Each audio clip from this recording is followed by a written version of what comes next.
Hello guys and friends, good afternoon টাইমে চলে এসেছি আমি বাংলাদেশ তুলাগোসা মাঠে। বাংলাদেশ তুলাগোসা মাঠে এখানে পানি দেওয়া হচ্ছে। এখানে কতগুলো ছেলে পানি দেওয়া হচ্ছে, সেজন্য গোসল করতেছে। তাদের অনুভূতি আমি জানতে চাবো। ভাই এদিকে আসো। তোমার নাম কি? তানজিৎ।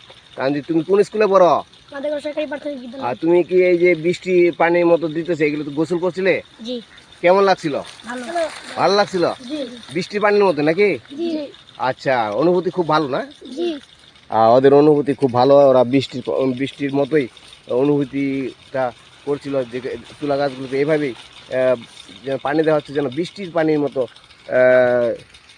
দেওয়া হচ্ছে। আর এভাবে তুলা গাছগুলোতে প্রচুর ফলন আসবে এবং ফলের আশা করা যাচ্ছে।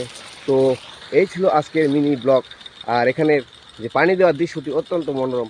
সবাই ভালো থাকবেন, সুস্থ থাকবেন, সবার সুস্থতা কামনা করি। Thank you very much. God bless you everyone.